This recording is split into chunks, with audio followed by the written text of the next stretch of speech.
Happy President's Day, and welcome to the Beat of Sports. We're live, and off we go. Glad you're with us on this Monday. For some, maybe a holiday. Maybe you get a chance to listen to us a little bit longer than you normally do, or listen live, or watch live. Watch live. I noticed as the stream kicks off, Chris is pointing to his Fire Jerry hat. Fire Jerry. No one's ever seen the Fire Jerry hat. Yeah, except for you and Kelly. Quickly, for those wondering what the heck you're talking about. So you can listen to the show 96.9 FM, 740 AM. You can listen to the iHeart app by searching 96 on the game. And you can also watch this show live. Why would you do that? It's mind-boggling. But if you go to YouTube and search 96.9 the game Orlando. Great promotion, by the way. You click on 96.9 the game Orlando, and then you click on the icon, and then there's options there, and you click on live. Okay, there's like three things that click on live, and then you can watch this show. So please go and do that because we would like you to do that. And if you go there, then you can see Chris and I and watch the show. But somebody Saturday, the basketball game, before the UCF game, a big fan of your joke of the day. Nice. Very big fan of the joke of the day. Appreciate that. Said, "Oh, his laugh is real." Because we weren't joking. Some people think you're faking, like it's a fake laugh. No. And I said, no, Chris entertains himself with the joke of the day. And other people have commented too, like, oh, it's a genuine laugh. Well, she was among those that tuned in and was like, it's an actual laugh. Yeah, of course. We don't fake it. And by the way, said that you look nothing like she thought you looked like. I don't know how to take that. Well, I didn't know either, but I think she meant it as a compliment. So she assumed I was good looking and saw that I was ugly? Or... No. I think she just kind of maybe pictured something else. I'm like, oh, that's what Chris liked. But it was a nice reaction, is what it was. Okay. So, yeah. I'll take it as a compliment. You can listen to the show. You can watch the show. You can do all. And by the way, if you miss it live, it's posted. So you can click on and watch the show later whenever it's convenient for you. And I know in the coming days and weeks, we got a lot of cool stuff that if you're on the stream watching, that you can have like bonus content. I did mention during the show, after the show. Yeah, I did mention on Friday we're gonna have a surprise today. Yes, for the people watching on the stream. Right. You may. If you're not watching, like I said, you can click on now. Chris is dressed as Calvin Coolidge on President's Day. We will unveil the surprise during the show, throughout the show. A surprise. Well, I mean, we're still tinkering with a lot of stuff in the stream, so. But it's gonna be fun. Okay. At least I have to admit, when I usually you dress relatively the same every day. Like he changes clothes, but I mean you dress the same. Yeah. Okay, sometimes I'm either in like sweats, I got UCF gear on and so forth, but I've got some stuff after the show today. I'm like, wait a minute, what am I going to wear? It's going to look like on the stream, you know? I don't want to be like a slob or something. And I'm like consciously thinking, well, that probably won't look good. I'll wear that. So now we're doing makeup next and everything. Need some powder, you know. We're making you think about what you want to wear. Yeah, make sure you look good on the stream. Yeah, you don't want someone to be like, "Wow, what a slob." Yeah, that's true. Actually, you know what? Now I need to go get me a haircut, get all cleaned up. Yeah. So anyway, how was your weekend? It was good. Spent Valentine's Day. Had a nice brunch at Maxine's. You're out, yeah, about that, huh? Yep. Got to. You and your wife and little one have a good time. Yep. Talked with Kurt a little bit. Got a lot of compliments on my baby girl. She loves, just waving at everyone and see the game here. Friends. Bring the adorable little one to garner some additional attention. Yeah. And it works. God, she's the best. Okay. She's the best. But Valentine's Day at Maxine's. What'd you get? I ordered the burger. Yeah. Phenomenal. It was great. Fantastic. Kurt, then your wife got she got the lobster omelet. She loved it. And she even talked to Kurt. She's like, hey, is this real manchego? For those that don't know what manchego is. Cheese, right? Yeah. Yeah. It's real manchego, right? Yeah. Absolutely. Yeah. Absolutely. Yeah. She liked it, right? She loved it. Nice. Scarfed it down. All right. And then Friday I was with you doing the UCF baseball. Mm-hmm. Then last night. And the weekend with a little bit of Bo Egan's action out at Avalon. Nice. All right. It's good. I worked all weekend. I which is fine. It was good. My wife and I had a nice little We grilled some salmon last night and Nice. everything. So it was all good. Relatively quiet, but it was fine. Hope many people had a wonderful Valentine's Day and a lot of people off today because it's President's Day. So that's all good. We're here and doing our thing until noon. We got a lot of stuff that we're going to get to. Um, I I have a different view on the NBA weekend. Well, I say different view. We'll talk about that a little bit. Got some other tidbits which we'll get to from the weekend in sports and some other things happening. It's a little bit of almost like a transition. Football's done. Of course, next year, Chris is crying. Next year, the Super Bowl is on Valentine's Day. Plan accordingly. Yeah. But NBA All Star game now they're off till Thursday, and P's and C's are in camp now. You know what the P's and C's are? Yeah, of course. Pitchers and catchers. Got the P's and C's in camp. So we got a little bit of a lull. Got the Olympics going on, but all right, we got a lot of content which we're going to get to in the program today. Glad you're with us on this Monday. Like I said, for some of you it's a holiday. Maybe you get a chance to listen longer, but we're glad you're bored. Let's get everybody's favorite segment.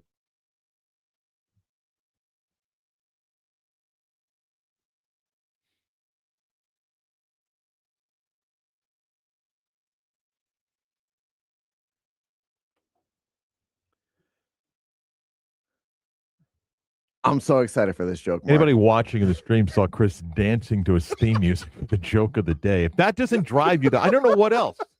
For the 18 of you that are there now, our goal is to get to 20. Go ahead. Why should you always knock on the refrigerator door? I don't know, Chris. Why should you always knock on the refrigerator door? In case there's a salad dressing.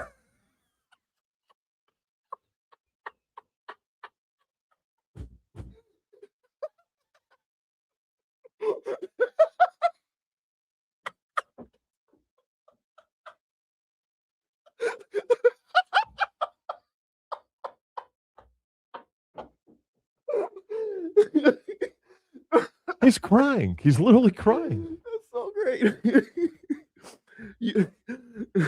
you keep your excuse me. You keep your salad dressing in the fridge, right? Once you open it, yeah. Okay. Yeah. You don't keep it cold to start? Well, okay. I don't really use salad dressing. That's where the calories kill the salad. But the salad dressing that we have in our house, once it's opened, is in the fridge. Yeah. Yeah. Get it? Salad dressing? Yeah. Okay. Here you go.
absolutely free iHeartRadio app.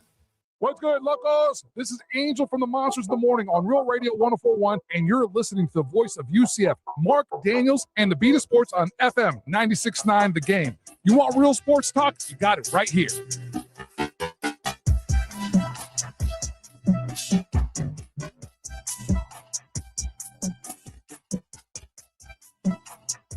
Calvin Coolidge is the outfit that Chris is wearing as we celebrate President's Day. If you're on the stream, no. I was gonna say, do I look like him? Welcome back to the Beat of Sports. Was he rocking a Fire Jerry hat back Monday? in the day? Yeah. And next break, if you're on the stream at YouTube, we'll be talking to you on the stream. Oh, way to kill the surprise. Well, I mean, you want people to stick around there. So if you're following us on YouTube, which you can also access the stream on Twitter as well, right? Yes. So if you're on Twitter. If Twitter's not acting up. Right. You can access the stream there or go to YouTube. And then at the next break, we're going to do a little like show within the show. Yeah, we'll talk to you guys, ask us questions. Someone. Yeah, that'll be interesting. You guys suck. No kidding. What now? Fine, whatever. Someone did say on the stream, it was my wife, CV, who said you look different than she expected. She meant younger. So it was a compliment. Yeah. Yeah. And by the way, do I sound old? If I think that's the person, then that's a very influential individual in Orlando. That do I sound old? I mean, I talk like I'm the old guy in the room, but I mean, do I sound old? No, I think you look younger than your age. I've been ID'd for a long time. Yeah, I think you look younger. If I get rid of the goatee, I look like I can't even get into a rated R movie. Dolphins have released Bradley Chubb. The 29-year-old spent 2 seasons, 20 sacks, 8 forced fumbles, 117 tackles. They saved $7.3 million in cap space, but get hit with $23.8 million in dead money. Oh, so there's no way they're cutting Tua. Well, you can't. It would be hard to field a roster. I mean, There's too much dead money. You want to go with the path of 26 guys on the team? It'd be a lot of dead money. It would be, but they do part ways with Bradley Chubb. And to play up your point, it may be a case of, look, we're going to keep Tua for the years. What other moves can we make to free up cap space? Keep an eye on Tyreek Hill, though, coming up in that key date. I don't know who's going to want him or what the asking price would be. Yeah. Yeah. But they do make their first, a move with Bradley Chubb. Okay. So the All-Star weekend for the NBA from the celebrity game on Friday, which, by the way, Shams can play. Did you see any of the highlights of him? Mm-mm. He's terrible. I mean, like, not athletic at all.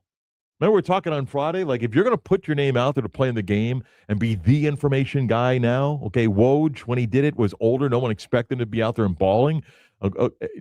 Him? He can't. He's not athletic at all. He can't dribble. He can't do anything. He was terrible. He was awful. And I didn't watch. I saw the highlights because he became a meme on Twitter. It's like, oh, that's bad. It's really bad. So not that I'm far more athletic than he is. So not that his playing ability would take away from his credibility, but do you kind of like, dude? I think an NBA circle seriously. Takes a little bit of an image hit. I can't take you seriously. Yeah. So the celebrity game, and then Saturday and yesterday. Okay, for me, and then you can share.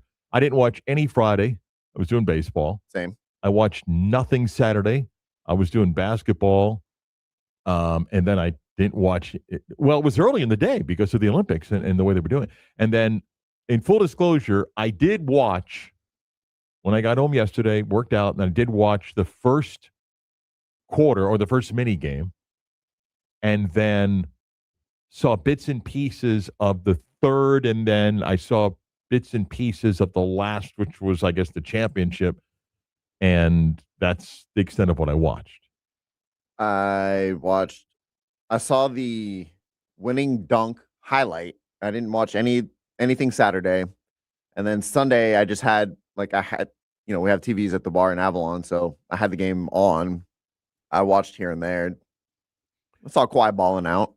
Right. So I said to my wife, because they were doing and again, if you're wondering why was it on early, it's because NBC had the rights to the All-Star game this year, and they convinced the NBA that the programming with the Olympics to have the All-Star game go earlier was going to be better for everything and perfect audience to go into nighttime coverage.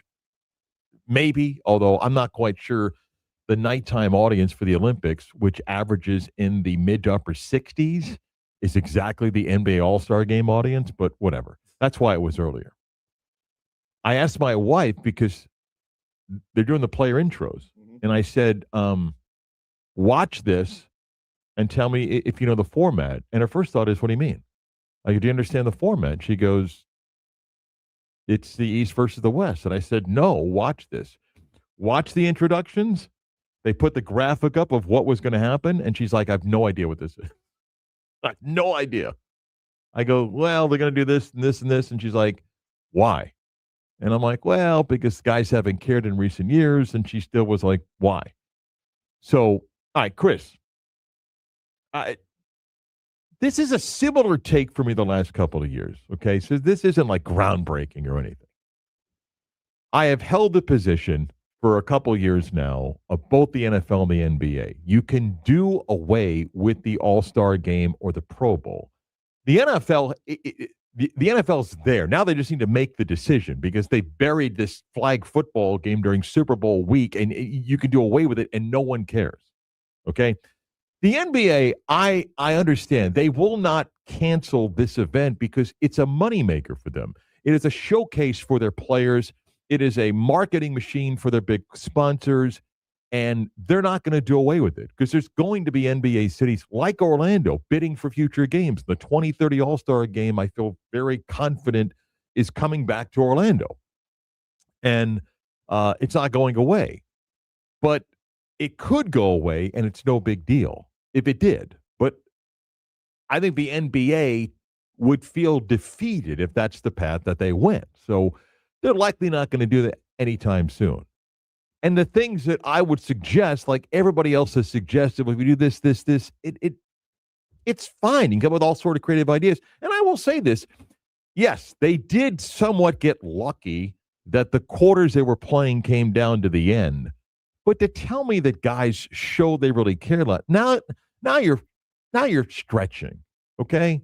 Well, didn't you see Victor Wembanyama? Yeah, I did see. And I also saw Nikola Jokic truly walk up and down the floor. And I saw a bunch of other guys that just didn't care. So when it came down to like 3 possessions that someone cared, and you go, well, you don't think Kawhi cared? I don't know if Kawhi cares about anything these days. Yeah, but look at his quarter. Yeah, because he's really good at basketball. That's why. Well, what? I'm going to take a part of Chris's. We'll do it every game. And you'd be among the NBA's best players, okay? So, I watched what Kawhi did. So what? And Anthony Edwards hit a couple. Yeah. You know why? Because he's really good at basketball. It's almost like they get paid millions of dollars to do what they did. But like Saturday, how are you not embarrassed if you're the NBA by what Saturday has become? Why would anybody pay? And by the way, there's not many people paying for those tickets anymore. That stuff is handed out, corporate tickets and everything. But why would anybody want to participate in that? Chase Richardson's career is not going to be impacted because of an embarrassing dunk that he's lucky he didn't really hurt himself because it looked painful when it happened. And I didn't watch it live, but I saw the replay of it. And then putting a video out like, well, this is what it's going to look like. Okay, but that's not what happened. And it just doesn't work anymore. It doesn't work anymore. I don't fault the NBA. 10 o'clock hour, WYGM Orlando, WJR HD Cocoa Beach. Orlando sports leader, Marc Daniels, Beat Sports. Chris Vasquez producing over there. I don't fault the NBA for trying something like last night. It probably went over enough that they'll bring it back next year, I guess. But even Anthony Edwards, before he MVP. Even Anthony Edwards at the media session, when asked about it, is going to make you try hard. He goes, "No, are you kidding? These guys don't want to, you know, play a high level basketball game." And NBC playing the clip of Kobe Bryant. Like, come on, what's wrong with Kobe Bryant? Because there aren't many people like that. Okay, and I'd like to think that if Kobe Bryant played today, he'd play as hard and wish he was still alive. He'd play as hard, but I don't know that. If he played in this current NBA where you don't have to care in all-star games. And we're asking players to do something that they don't need to, meaning you want them to care, but they don't need to care. Why? Because there are no consequences if they don't care. The consequences would have been, we'll cancel the game, and the players wouldn't care. So we'll change the format, and they're not going to care. Maybe a couple possessions, somebody cared, but you're asking players to do something that really isn't possible. In a perfect world, the world ain't perfect. In a perfect world, you know what Saturday would be, Chris? Forget the game on Sunday. But in a perfect world, you'd have NBA superstars at a selected site, and Saturday is a special night of basketball where the all-star players are taking part in a three-point contest.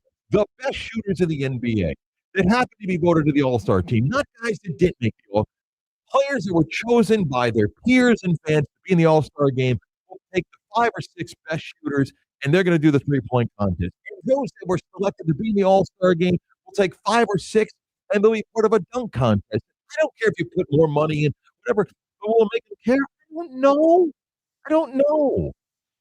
And frankly, I don't care. I don't care. That's me, though. I'm not in the demo. You know, people made a big deal. Chris did. He was whining like a little baby when he heard Excuse that me? 200 influencers were there at the All-Star weekend. And then we had, I'm using as an example, then we had like the old media guy, like, I can't ask a question at the media session because all these influencers. Who cares what your question is at the All-Star weekend? Nobody cares. Well, why do the NBA bring these influencers? Because they turn the All-Star weekend into a marketing machine for the sponsors and the players. And if you're not in that demographic, you're not old. You're just not in the demographic because the NBA doesn't need you all-star weekend. You know when they need you? When the playoffs start. They want you to watch the games. You know what? We're not watching as much because the audience isn't like it was in the 80s and 90s. Why? Because I have 9,000 channels to watch something. So what did the NBA do? I'm going to package it all into 60-second highlights, 90-second clips. You can find it all over social media platforms. So I have to get over that an event like this past week, it's not for me. And that's fine. It's cool. I didn't need to watch Kawhi Leonard go off as he did last night to know that he's talented at basketball. Because why do I care that he went off in this event? You know what I care? In playoffs, carry your team. Put the team on your back and be the elite player that you can be. That's what I would prefer to watch. I don't need Anthony Edwards to do what he did last night. You know, maybe the Anthony Edwards 2 years ago that took his team deep into the play. That's what makes great players to me. Victor Wembanyama closing out on a shot in the All-Star weekend. I don't care. You know what I care? Hey, big fella, now carry your team into the second and third round. That's what will determine great. Not what he did at the Intuit Dome on Valentine's weekend in a marketing event. It's not for me. It's cool. It's fine. And I am the one that has to get over that. If people are still into the dunk hunt, I don't know why you would be. I don't know how anybody in the NBA office can come back today and go, that was a good event. And I don't know what any idea to come up with that goes, here's how we make it better next year. Again, I didn't watch it live, but whatever highlights, it was atrocious. It can be only embarrassing. And I don't know why any player other than guys that have played in 37 games, like the guy who won the dunk contest, right? Who the casual fan had no idea. And Jackson Hayes should be part of the NBA just for doing what he did. I mean, it wasn't even a dunk. It was a layup, right? He'd be barred from the NBA. So, but I'm fine. It doesn't ruin my enjoyment of the NBA because I'm not into the All-Star weekend. I hope for economic reasons we get it in 2030 and for anybody dreaming that if we get the All-Star weekend, maybe it'll convince somebody to do something downtown to the ghost town that it is, great. But other than that, it's not for me, and it's okay. I'm fine. The dunk contest. Oh, can we? Everyone cares so much more about being on social media. Hence, Keyshawn Johnson dancing after every dunk, doing the same dunks that everyone does in a regular game. Nothing about the slam dunk contest was amazing. It was the same dunks we see on a nightly basis, and you're dancing like you actually did something embarrassing. And you're saying that the event is not for you, Not for me. and the NBA, I don't think they care at all about the product on the floor, or else they would have these guys not taking nights off and be playing as much as they Okay, can. but that leads to something else, okay? Because to me, separate the All-Star weekend. Because it's a marketing machine for them. I thought who had about as bad of a weekend as anybody that participated in the dunk contest was Adam Silver. And it's an interesting time for Adam Silver because Adam Silver went through a period where his image was fantastic, his relationship with the players was great, okay? And the biggest boost he got is going back to when he stood with the players on Donald Sterling and was the significant reason why Sterling was forced to sell. Um, the bubble was challenging for Silver. But I do think now he deals with some uncomfortable times. Forget the All-Star game. There are people like Chris that will tell you, "I don't watch the NBA because guys don't play," and while some of that's not true, it's a label that some have earned in the NBA. A tanking issue. He just kind of babbled his way through the press conference by going, "Well, it matters, but we're looking into it." I thought it was a bad look. It was a bad look. Roger Goodell a few days earlier, because the commissioner does kind of a state of the game Super Bowl week, totally different. Totally different. Adam Silver looked weak, and I think faces an interesting time with some of the image of his game and the tanking issue. That he just kind of the gambling question about Giannis was a horrific answer, just a horrific answer. Like, well, he owns less than 1%. Do you realize, not to get too deep into the business, do you realize the expected value of policy the next couple of years? In the billions, like tens, hundreds, greater. 1%, that's not small, pal. That's not a small equity stake. So I thought his answer was terrible. And I even think when he expanded on the gambling partnership, he looked bad. So a commissioner that's been pretty well received, I think now is an interesting moment. So I kind of get off your point about perception. Some people look at the NBA, these guys don't play, they don't care. That's bad. Whatever percentage of your fan base is. I guess where you and I will disagree is I don't think it's as great as the numbers you think, but it's bad. And you have to figure that out. The problem is, how do you figure out the right solutions that the players join you with that? I don't know. But it wasn't a great weekend, I thought, for Adam Silver. As far as the All-Star weekend itself, like I said, it's not for me, but I can't imagine the NBA league office high-fiving going, "Man, that Saturday really seemed to work." And then if it's like, "Well, now what do we do?" I don't know. I don't know. I don't know if you can salvage something because you're not really gonna convince these star players, even though, like we said last week, if Anthony Edwards, who turned out to be the MVP, he's the guy that said, "Hey, if I'm the face of the league, I'm not gonna shy away from it." You wanna be the face, volunteer next year for the dunk contest. Go out of your way to say, I view it as my duty to be an NBA player, to be a superstar, and I wanna be the face of the league. I'll do it. I'll do it. Same deal with Wemby. You're telling me that he cared last night, closing out twice on defense. Volunteer. I'll do it. I'll set a trend. You wanna be perceived like Kobe, do it. But I don't know if you can save that. Nobody will be Kobe. Nobody will be MJ. Nobody cares like they did back in the day because they don't have to. No, Mark. They don't care like they did back in the day because they don't have to. We live so much on analytics, Mark. Chris, Mark. we're in different eras. People have different expectations. People have different perceptions of stuff. You cannot tell me if I take a great player from the 80s or 90s and drop them today, that they'd be different than today's star player. But that's not what we're doing. We can't do that. We'll never know. We'll never know.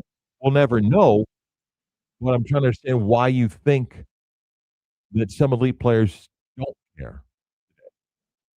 When's the last time someone played 82 games? When's the last time a superstar played 82 games? I'll go back and take a look at the numbers, but why do you think Michael Jordan would have played 82 games today? Because he cared. But I drop him in today's world with the money that players make. Kobe, MJ, they had a different mentality. Who's the best player in the NBA? Right now?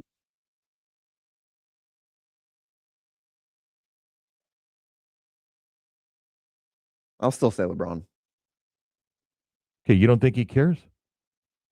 Now, he cares in an era where now it's a little bit of an act job about where the camera is because he's 40 plus years old and he's done it for 20 years. But if I take you back the last 4, 5, 6, 7 years, I take you back when he's with the Heat, you don't think he cared? Of course he cared. Of course he wanted to be viewed as the greatest player. Look, history shows you how players react, and they react to the era that they're playing in a variety of ways. Michael Jordan today, making the money that players make today, like today's players, he'd still be the best player of the game, but I don't think he'd be quote, as driven as you think he would be. And I think that applies in all sports. And part of that isn't the player's fault. Part of it is your fault. Part of it is fans, media, owners, technology, medical, all that stuff, because we have a different level of expectation for players. That's just common with the advancement of all the things that we talked about. So we're gonna pay more money to these players for them to play less games. You say we're going to pay more money to the players, someone's going to offer more money. Like a player doesn't walk into a $300 million contract. Somebody decides to give them that kind of money and says that there's value to that. That's the system. If you don't want to pay it, don't pay it. But that's the system. Players walk into it. They walk into the system that says, "Hey, I'd like you to play, but at the same time, my long-term investment in you." Listen, was Mark Cuban wrong years ago when he said, "I don't want Dirk Nowitzki playing for his national team"? They don't pay him back then. They don't pay him $10, $15 million a year. I do. And when he gets hurt, he can't help me. Was he wrong? When Nowitzki says, "I'm playing for my national," and he did. But Cuban's point is, that's my investment. He should be focused on me, my team. That's how players are now perceived at a greater extent these days about how teams treat them. We want to get the maximum effort out of them, and we can plan to do it over the course of 82 games and all these months that when we get to the playoffs, they're in peak playing condition. And if that means, based on all the information we have, that he plays 65 games, so be it. What you're arguing is the player. You're arguing with what the system has become that tells the player you don't have to play 82 games. Well, it's the same argument I've been making. Analytics. Analytics what? The analytics say, "Oh, you shouldn't play on the second game of a back to." It's the analytics that are killing basketball. You're not the owner that's investing $300 million over the course of X number of years to get the best effort out of the player to win the championship. So And when you say push the body further, the science says you're going to risk long-term injury in an era that we're still trying to figure out why so many guys are getting hurt these days. almost like them starting to play and stopping to play, starting to play and stop. It's almost like that's not good for the body. Yeah, it may have also been Oh what. my Yeah, it may have goodness. also been why guys played 5 and 6 years 30 years ago instead of 10 or 12. Because you know what? Put them back out there because what's the big deal? And then they suffered injuries that shortened careers. Instead of playing 10 years, they played 5. We can do this all day with numbers. I'm just telling you, your anger is at the player when I think your anger should be at the overall system that's changed. So you'll yell at the player, and what I'm telling you is you're yelling at the wrong person only. You should be yelling at the whole system that has led to this type of change. Not to mention, I just believe that if you take guys that have different eras, I'm not saying it's tougher on these guys today, but I've said this many times before. Like You talk about Michael Jordan. He couldn't live his lifestyle today. There's no way. 0 chance. None. The lifestyle that we know of, impossible. There was no TMZ to cover everything. And the cover up today would be overwhelming. Maybe it would have changed his decisions in life, possibly. The same thing happens to a bunch of guys. And you can go way, way back. It's the old man. Mickey Mantle would have been dead. Well, the fact that he didn't die with all the alcohol that he drank and everybody that covered up for him, Babe Ruth and the life that he lived, wouldn't survive today. Living the same lifestyle, maybe it would have changed. Wouldn't have survived. You know, Joe Namath would have been out of the league in a couple of years. So there's a give take here along the way. That doesn't mean that the guys today have it easy. Oh, they're paid a ton of money. Yeah, with a lot more scrutiny. Go out somewhere. Videos posted. Say something. It's posted. There's a little give take here that leads to the change in the areas that we play in. All right. More on the weekend it was, and some of the things that I want to get to when the Beat of Sports continues. If you're following us on the YouTube stream or on Twitter, join us. A little show within the show, which we're going to do right now. More of the Beat of Sports coming up.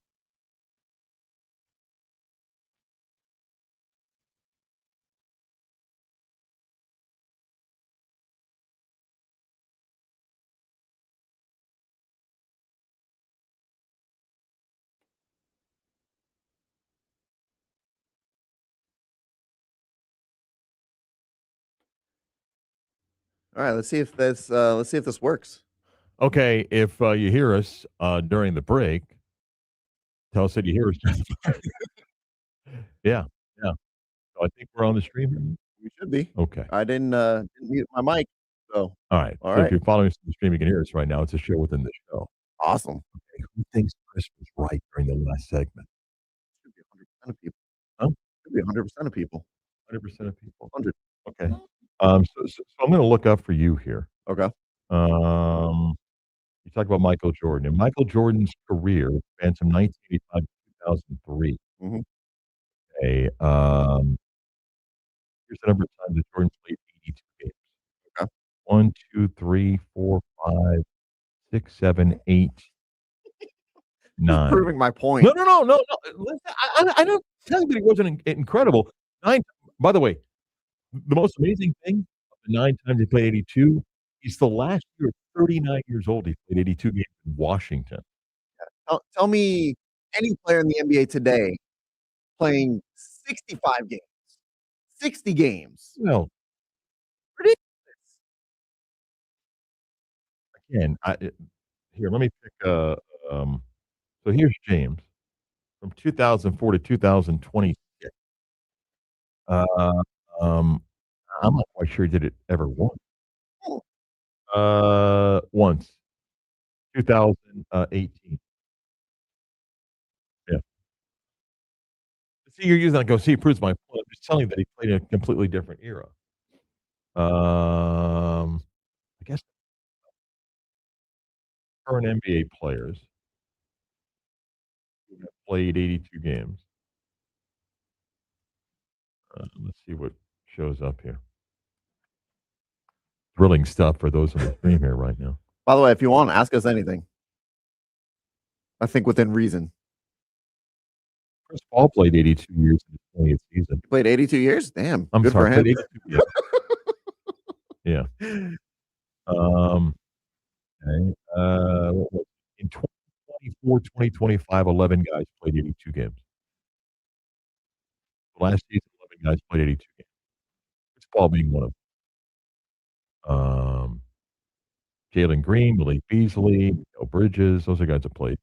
So there's some guys. So no superstars. I don't. Well, Jalen Brunson. There's a little bit of Nick Homerism there. Well, no, I'm sorry, Mikael Bridges played. Jalen Green, Malik Beasley, Jared Allen, Barnes. Our guys. Role players, and they probably didn't start all 82 games. So there's like nothing I can do to make you find it. No. Analytics is killing sports. Chris's go-to excuse. It is. Mm. Someone wants to know what your favorite sports movie is. Favorite sports movie? Yes. Oh, can't pick one. I mean, if you pick the sport, basketball, Hoosiers, um, wow, baseball, Field of Dreams, uh, football. Ooh, tough one in football.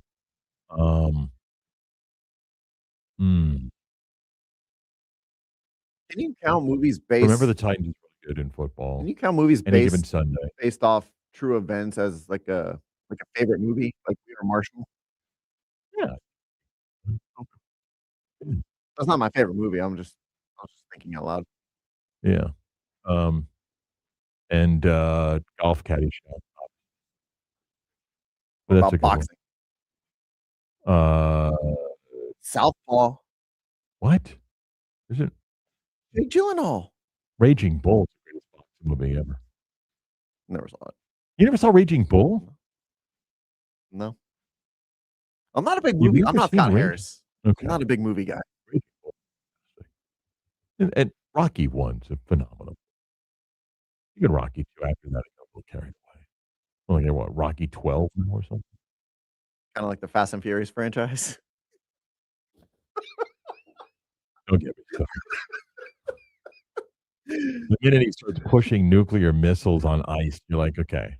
Or the space one Oh where my they're driving god. in space. Yeah. Like, at some point, I don't mind little theater of the mind, but then you're like, okay, this is stupid.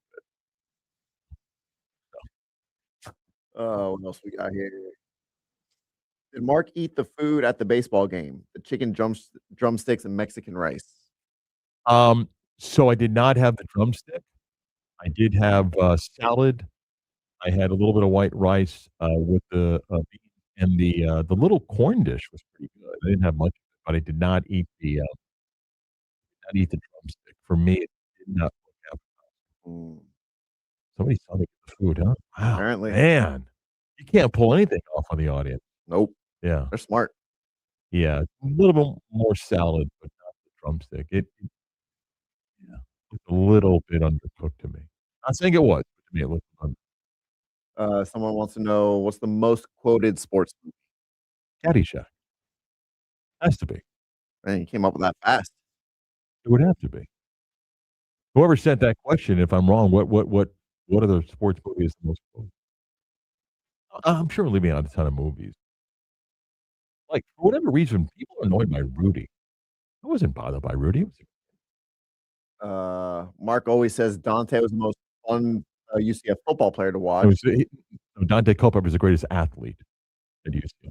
Well, they want to know what would be your answer being baseball, most fun player to watch. Ooh.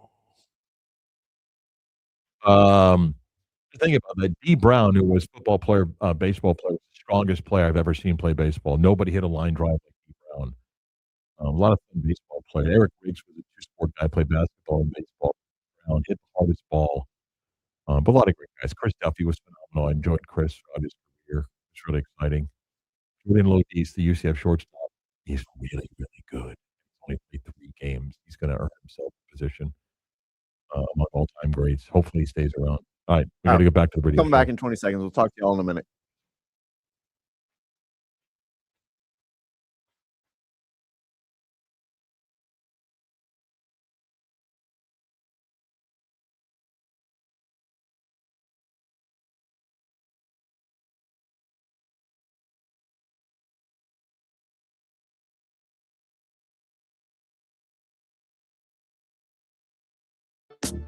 This is the Beat of Sports with Marc Daniels.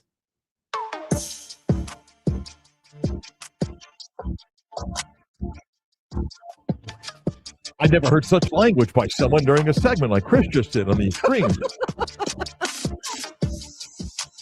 don't apologize for it. That was fun. It was good. Back in the Beat of Sports this Monday, you're listening either on 740 AM, 96.9 FM, the iHeart app, and you can also watch us on the YouTube stream. You can click on 96 on the game, and click on the icon, the logo, and click the live button, and then you can access the show. And if you were with us, we just popped on there during the break and had a little fun. We won't do it every break, but periodically throughout the show. Yeah, that was kind of fun. Good questions. Somebody was watching me what food I took to the baseball game yesterday. No, I'm trying to think who that was. quite interesting along the way. Huh? It is. Um, Goes to your point of you can't get away with anything in today's world. no. So Saturday, Chris, probably UCF's worst basketball game of the year. Sometimes you got to be honest. They had a 14-point lead against West Virginia, trying to snap a two-game losing streak. And on the right side of the NCAA tournament bubble, a little 14-point lead, lost by 7, a 21-point swing in the final 11 and a half minutes. And it's bad loss. Their worst loss of the season. I mean, they lost by greater margins, but it's the worst loss based on where things are at the season for them. And now 6-6, the Big 12, with 6 games to go, and trying to stop a losing streak that is at a season high 3. They play TCU, who's now playing really good basketball. They play TCU tomorrow night, and then go on the road for 2 games at Utah, at BYU. And now UCF is, based on bracketology experts, by the way, not to give away how the sausage is made. You know what basketball Joe Lenardi watches on a Saturday? Less than Stephen A. Smith watching football. Maybe a little bit more, but Joe's not exactly breaking down games. The bracketology thing, it's a nice gig, but it's not exactly hardcore basketball analysis. Nonetheless, it carries some national perception. UCF move themselves towards the clouded bubble for the NCAA tournament. But Chris, this applies not just to UCF. It's bad loss, and either A, you figure it out, or what's been a really good season can unravel quickly, and you can play your way out of the NCAA tournament. But I'm sitting in my broadcast position, which is by the bench, and I hear stuff that's behind me, and I hear people yelling. And look, I've always said this: if you're a fan, you've got a right to show your disappointment with the team, as long as I think it's respectful and within reason. That's fine, and I get it. Everybody was angry the way the game goes, and I'm hearing some people chirping Johnny Dawkins. That's fine. Everybody's got to take blame in a game like that. And I mean, if you want to yell at Johnny and you're not happy with the job that Johnny's done, whether it's in the last 3 games or during his tenure, that's fine within reason. As long as I think someone is given some thought to understand what goes into it. And I mean the whole big picture. I mean the budget, in a world of paying players, the expectation, it's cool. But Chris, you know what that kind of needles me a little bit. Okay? Just tell me, if you're going to yell at the coach, and this applies anywhere, not just for UCF, are you upset at the players too? Like, you can scream at the coach, and it's got nothing to do with, well, it does to some degree. In a pay-for-play world, before you paid players and now paying players, are you upset at the players? Because you can scream at the coach all you want. When you blow a 14-point lead like they did, that's not all in X's and O's. That's how the Jimmies and Joes out there running around playing. And one of the challenges that exists in the current world of college sports, in football and basketball and the other sports, in a portal world is the fan. The fan will care about the logo and letters in the jersey. You're asking players to care as much as you do about the logo and letters. And like Chris and I arguing last segment about making players care, okay? It's hard for someone that's been at your school, on your team, in that program for 8 months versus your 20, 30 years of fandom to care the same as you. We'd like to, and I'll say this, for me, I want to go back to the NCAA tournament. Why? Because it's fun. Like, I desperately want to get back there. UCF has been there since 2019, okay? I want to get there. I know the coaches want to get back there. The school needs to get back there. You've got to begin to build a brand, playing in the best basketball league in the country. You want to be viewed as somebody that, hey, they're part of that brand. And I want the players to care. And I want them to care at the same level that I do. But like I said to Chris about All-Star Weekend, I accept that it's not for me. I have to accept, as not just the guy that broadcasts games, but as the fan in me, that sometimes I have to remind myself my passion may not match up with theirs. Now, some places, hey, Florida's got a bunch of first-year guys, the basketball program there, and they're rolling. And I'd maintain right now Florida's one of the best 5 teams in the country. Hey, sometimes it works. But when you feel like, man, you got to have a sense of urgency. This is a huge basketball game. You got to understand what it means. You got to be, and then it doesn't happen. You can yell at the coach, but ask yourself this question: are you as upset about them? Because it takes a group to blow a 14-point lead with 11 minutes to go. It takes a group to do that, and then you can do the whole X and O thing. Why? Well, you got to defend. You can't leave 3 guys wide open and go, "I dare to make the shot." And when they make the first 2, go, "You know what? Can you do it a third time?" Well, guess what? He did. That's how it happens. And there's that whole thing because now you're like, okay, now the pressure's really on. And tomorrow's another huge game for UCF. And if they win, it doesn't fix everything, but it would help. They try to get a certain amount of wins, whether that's to get to 9 or 10 conference wins and to win 20 overall games. And you say, well, don't you have the same sense of urgency? And I'm not picking it into one player because this applies, and not just UCF.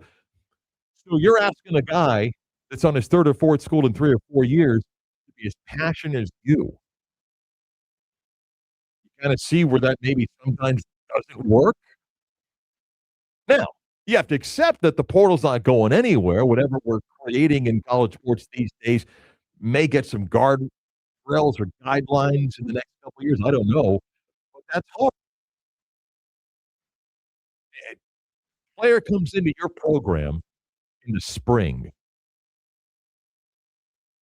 and may have 1 year of eligibility left. You hope that player cares about playing for your program.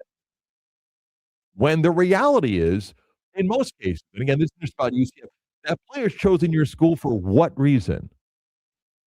What reason? I'll be dinero, money. It's a big part of it. Now you hope it's also, hey, love the coach, got a chance to win, want to play in the NCAA tournament. But likely it's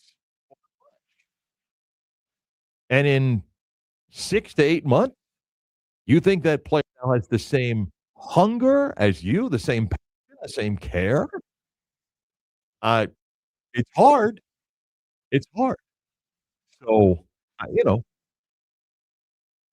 you can yell and you can scream at Johnny, and everybody should be angry for your UCF fan about that game on Saturday.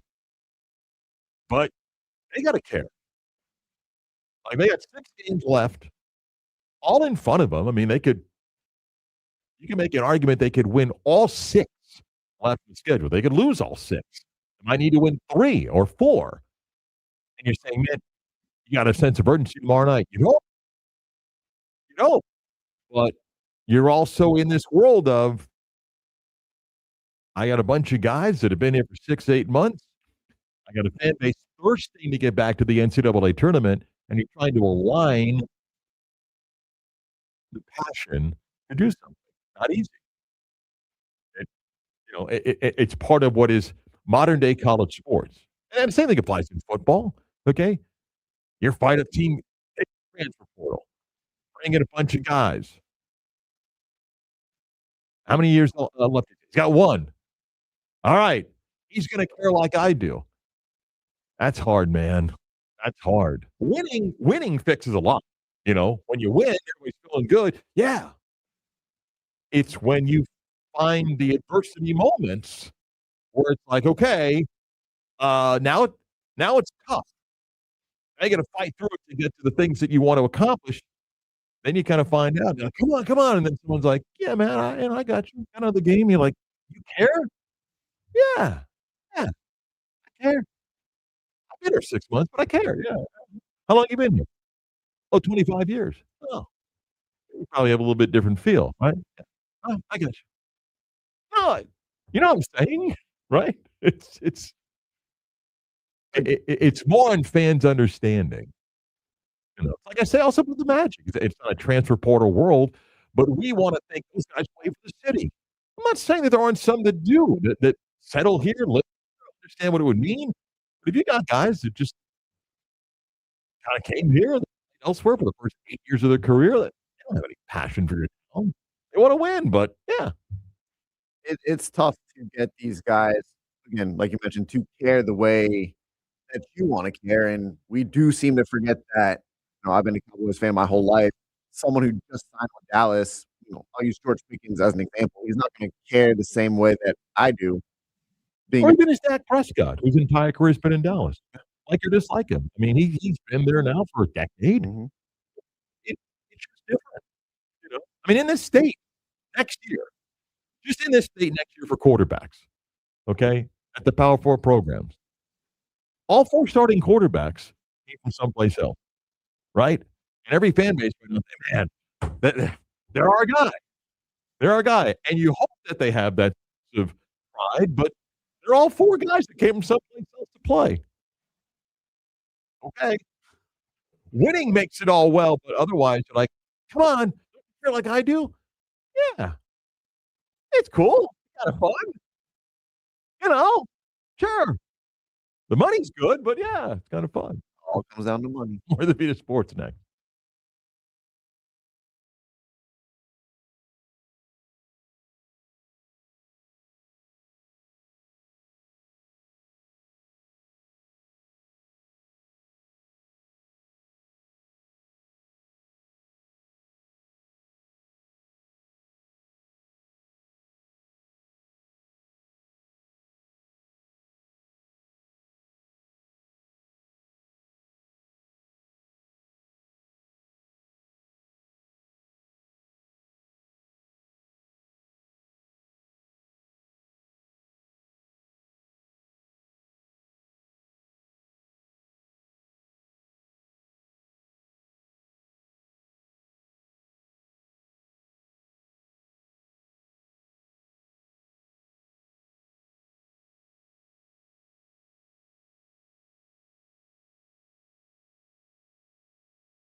Beat of Sports on this Monday. Marc Daniels and Chris Vasquez. Hope you're having a good Monday. Maybe you're off for President's Day, hanging out with us a little bit longer. Glad you're able to do that. Catch us both on 96.9 FM, 740 AM, also on the iHeart app, and available on the YouTube stream live, which has been a little bit fun this morning. Why am I the only one that's dressing up as the president? Why are you not dressing up as the president? Maybe I am. But you're not. You have video proof now. Maybe my George Washington outfit will come on during the news at 11 o'clock. Again, check us out. Go to the YouTube page, 96.9 The Game Orlando. Click on the icon and then the live button. Somebody texts me, I can't find you. 96.9 The Game Orlando. The logo comes up. Click on the logo, and you've got a choice. And click the live button. Click the live button, and you get the stream to the show. To the stream of the show, then sometimes you get a show within the show, like one of the recent breaks. So you can click that on and connect with us there. Did you did you see the video posted during the All-Star game last night of Kevin Durant on his phone, which now people are trying to say is part of a burner account that he has, and a certain account was criticizing teammates or former teammates, and Kevin Durant's never going to live that down. live And what down? the burner accounts. Well, I don't know if this particular account is actually him, but some are trying to connect dots. But And that's go, what I'm saying. He's yeah. never going to live it down. Anything criticizing former teammates, former teams, whatever. Well, the part of it, if it's a problem for Durant, is he's gone after people and got into fights with just general with fans, not even on a burner account, on his own account. He's gone after people. I get some people just take it too far. A lot of people will do whatever they can to get a rise out of you, to get you to respond, and then they say, oh, look, so and so just responded to me, Right. and then they do that for their 15 minutes of fame. As an athlete, for the most part, it sucks. It's not fair. As you say, life's not fair. You got to rise above it and not respond and get into that. But do you believe that let's say stars Mm-hmm. in sports, do you believe that they spend time following what people think about them? For the most part. For the Yeah. most part, I do. Yeah, I think most do as well. I will say, guys, I'll say, like, The discipline is to be able to say, not worth my time, and wean yourself off of it. Kevin Durant, I think, goes into the other category where I always felt Alex Rodriguez was, where they just constantly worry about what people think of them. And like, I think Durant is obsessed with being perceived as still one of the it guys. Like, hey, I'm cool. I'm still one of the OGs. And I think obsessed with that. Just like Alex Rodriguez, I was more concerned about the public image than just go concentrate being the best baseball player. He was just always obsessed with what people thought about him. And I think there are plenty of elite players today that are the same thing. And when they go, "Why don't I don't all that stuff?" Yeah, you do. if you're still worried Not about just your people, like you do. if you're still worried about your public image, focus on the game. And again, people are going to criticize Kevin Durant for leaving Oklahoma to chase the ring with Golden State, and then now he's pretty much team after team after team after team. It's going to happen. People are going to criticize you, but regardless of what they think, you're still an elite basketball player. Like, I'm only guessing here. I don't think Kawhi Leonard spends time on his phone. He's one of the few athletes that does not give a damn. But if you're saying, if Durant's on one side, I think Kawhi Leonard may be on the other side. We're like, I don't know anything, man. I just think that's a different dude. That I don't think he's like, well, what do you think of all the stuff about the alleged payments? I think he has no clue to any of that stuff. Just lives in a different world, man. He lives in his Just a own different bubble. dude. He lives in his own bubble. Yeah. He don't care about anything. And we want athletes to care about some things. We want them to care about winning, about playing, this and that. He does his job. He will maybe play half the season and then go home. Like, I don't mind. I don't mind when an athlete engages with fans in a way that's kind of fun and somewhat innocent, and I think it's okay if you build a brand that way, but I do think Durant's in the obsessed category, where it's pretty well known that he's used burner accounts to collect their fans. It's pretty well known that that's his thing. Again, And then there's the video of him with his phone on the court in a layup line last night. why? I don't know. Well, that's why people are saying, the timing when he did that matches up with the time on this supposed burner account, and was he trying to take shots at former teammates? And, like, at that moment? Like, you're thinking about it at that moment? Like, and you can't. How does There are plenty of NBA guys that I think after a great game, go back to the locker room, and they'll grab the phone. What highlights been posted? What, did they get a good clip of that dunk? going back to Kevin Durant? You care so much about your public image, yet you're going to use a burner account, allegedly, potentially, to criticize former teammates, former coaches, former teams. Like, how does that help your image? No, it doesn't, but I think that certain people are obsessed with things that they believe. If you use this burner account to go on on Twitter, it's allegedly one of these burner accounts went after like Devin Booker, right? Either A, you're going to own it and go speak Kevin Durant, or you're just obsessed with trying to find people that will agree with your position. It serves as some sort of dopamine for a brief moment, like, yeah, right. See, I told you. That's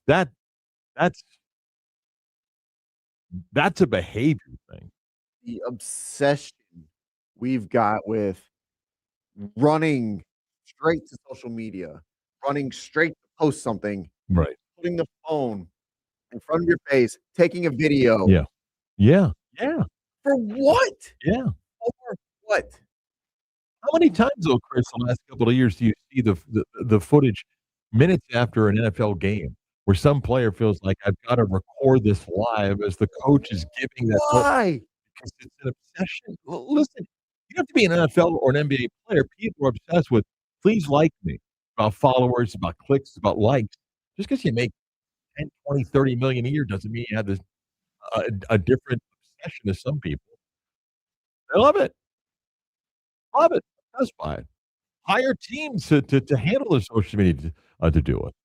It's a behavior thing. Like, what happened to the bro code or the team code of no phones in the locker room?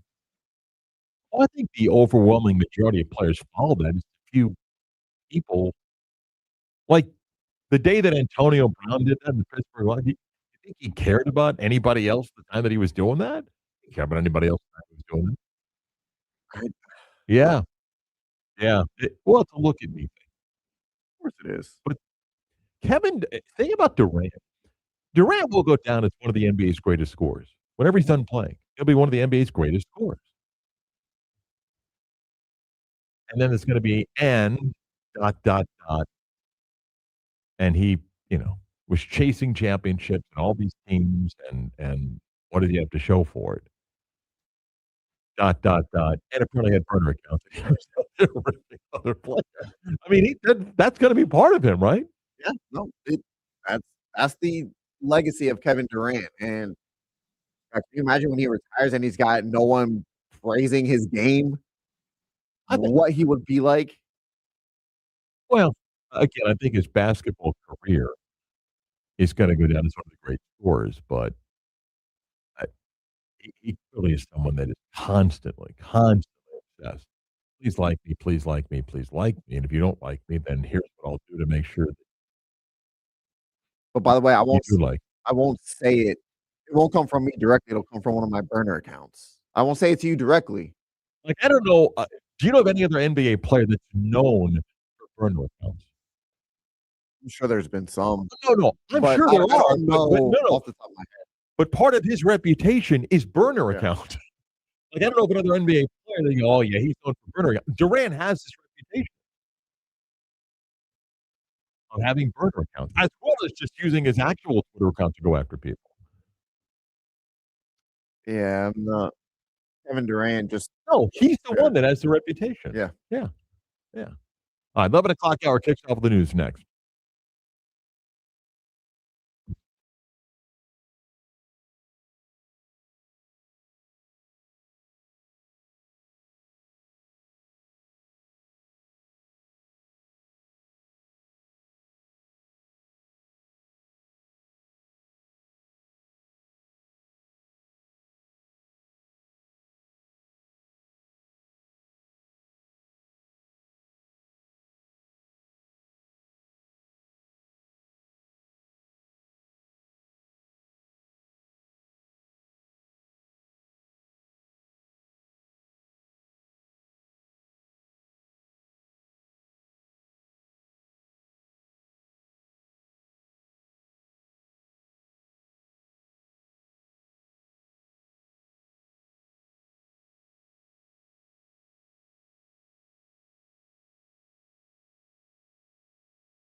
Let's really do the news. Yes. Now it is time to do the news. But now it's time for the news. 11 o'clock hour. Jim Orlando, WGR HD2 Cocoa Beach, Orlando sports leader, Marc Daniels, Bruce Vasquez, and time for the news. Olympics continue right now. Semifinal action for the U.S. women's hockey team. They're down to the semifinals, and the U.S. leads Sweden 1-0. Had that early goal too. You want some of this stuff, man? Come on. Good luck. Caleb Barnes back of the net. 1-0 already. It's not the U.S. The U.S. tries to get to the gold medal match. Switzerland and Canada will play also later. The men get a bye as the medal round or as the elimination round now begins. They ended up with a 2 seed. Canada's the 1 seed. Don't ruin this. Do not ruin this. Do your part both sides to get to this. And frankly, the rest of the team should just forfeit to allow these two teams to play. Be a best of 3, the USA and Canada. Yeah, I'm sure the rest of the team would gladly step aside. Okay, maybe they would, but don't ruin it. Okay, we need this. Bradley Chubb let go with the Dolphins today. It's a lot of money and dead money. It does clear $7 million in salary cap for the Dolphins. I do have a theory on this when I get to the next segment, but one value. But part of a move the Dolphins announced today, as you get closer towards the start of the new calendar year for the NFL. Chubb spent a couple of seasons with Miami. The move saves the Dolphins 7.3 against the cap. 29 years old, 8.5 sacks last season, and the Dolphins part ways. So does it mean something for Tua's deal? I don't know. We'll have to go and see what happens with that. NBA All-Star game yesterday. Anthony Edwards named the MVP. If you watched, if you liked it, great. If you didn't, then you didn't. So be it. New one American team to the other American team. The best that came out of the dunk contest that Chase Richardson is not hurt from what looked like a very, very scary fall on a dunk that he missed. He did release a video showing what it would have looked like, but you don't get points on a tape of what something would have. Did you see Mac McClung's dunk? No. I saw he put a video out of saying he would have done this. Yeah. Well, I'm a bit confused. Was he not invited and he wanted to be invited? I couldn't tell you. I think someone who's won the dunk contest, 3 times in a row, 3 years in a row? I have nothing personally against Matt McClung. He had no business being in it the first time. I mean, Anyway, yeah. that. So put a video out. Did you see the dunk? No. Of him, it looked like jumping over someone and kind of flipping his arms over his back and over his shoulders and dunking the ball. Okay. It's something different. Again, Yeah. not to what these guys did in this dunk contest, but there's no creativity. So, I mean, even though he's not on an NBA roster, I would have invited Mac McClung back. No. Why? At least he cared. Or cares. These guys don't care. And again, the NBA wants us to care when their own superstars don't care. I'm not. The energy. I know. Tyler Reddick wins the Great American Race, the Daytona 500. A wild last lap, and he emerges with crashes all around him. Michael Jordan wins his first Daytona 500 as a team owner, and 6-time NBA champion, as excited as he was when he hit the championship. I said this to Kelly on the bridge, and I'm an F1 guy. I certainly respect NASCAR, and it is the dominant racing circuit in America. Michael Jordan, if you don't follow NASCAR, that is genuine. This dude didn't just put money up. This guy has been heavily involved in everything, owns multiple cars, and it's not like, here's my money, let me know how it goes. He stood in court defending the monopoly that the France families had, and it's going to lead to significant change in NASCAR. And his celebration yesterday, he was pretty genuine, and you saw the emotion of what it meant to win a championship, and he wasn't like, "This is fun." Like, he's breaking down what happened throughout the entire race. It was a crazy finish at Daytona, and, Chris, I don't know if you at least saw some of the highlights of Jordan. That dude was genuinely excited about what happened. He's obsessed with winning. And the Daytona 500, that's a big race. It's the biggest race in the NASCAR season, is it not? Chris breaking it down as a gearhead right You there, huh? know it. Take me to, probably went to 4 or 5 Daytona 500. Did you really? Yeah. I was a Jeff Gordon fan growing up. Wow. Yeah. She was a Rusty Wallace fan. How did you become a Jeff Gordon fan? I think I just like the car. Okay. So your mom was a Rusty Wallace fan. Yep. Any reason how she became a Rusty Wallace fan? Or That I good-looking guy, maybe, you know? maybe. Okay. I didn't know you had Daytona 500. Daytona 500, Pepsi 400. Yeah. Yeah. You live in Orlando all your life. There's not a lot of things you haven't done. Okay. Well, there you go. Learn something every day, Chris. I didn't know that. Hmm. You ever meet Jeff Gordon? Oh, I don't think I've ever met any NASCAR drivers. At least not. All right. Wow. Yeah. Did not know that about you. Good stuff. Jot that down. Kansas State Fire basketball coach Jerome Tang. This is going to get interesting. They claim it's with cause because of criticism in the recent weeks that Tang had about players publicly that they feel is damaging to the university and the athletic department, better known as Lawyer Up. The AD that gave Tang the massive extension when he didn't need to was the one that stated why they fired him with cause. Jerome Tang sent out a statement disagreeing with the reason for his firing. Um, they'll get a little bit ugly. And Kansas State did this to get themselves to the negotiating table because they don't want to pay Tang the full amount. There's always dirty laundry somewhere, and they'll settle on a number. Kansas State 1-11 in the Big 12 this year. Got ugly at home. Students began wearing bags over their heads. The most recent basketball game attendance dropped significantly for a team that many believe is top five in spending. Big 12. Iowa State beat Kansas this past weekend. Darren Peterson pulled midway second half because Bill Self said he felt the game was getting out of hand, and he wants Peterson available for Oklahoma State. Uh-huh. Tonight, Iowa State welcomes Houston for Big Monday. That's going to be a great game. Of course, you're shaking your head over Darren Peterson coming in the beginning. I'm surprised he even played. Well, he did until it got out of hand, and then the message probably came from him, the agent and dad. And he just didn't play So last ridiculous. half of the second half. It's so ridiculous. All right. When we come back, I don't know about this one. Well, I thought about it. I'll explain about this team and the decision they made and maybe the bigger picture. And sometimes you just need a sacrificial lamb. We'll explain next.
So, Chris, I think fans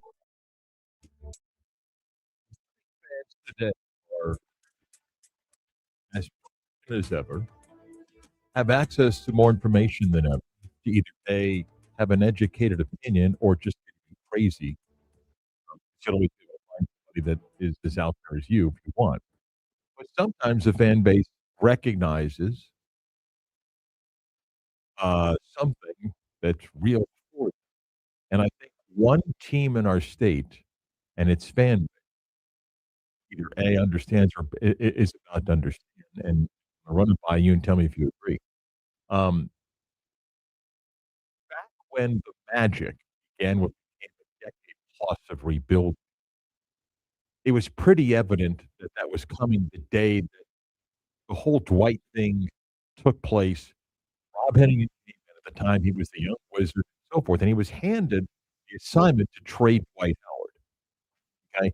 And the team that made a run to the NBA Finals that was fun and exciting, and Van Gundy kinda gave you a little bit of that 5-out play before the Golden State Warriors came along and said, "Watch this." Um, a Magic fan knew they were changing and pivoting and going to rebuild. What you didn't think was it was gonna take as long as it took. At some point, your fan base went from, "Okay, I get it, may not be happy, but we're gonna move on," and you hope it happens sooner than later, you got it.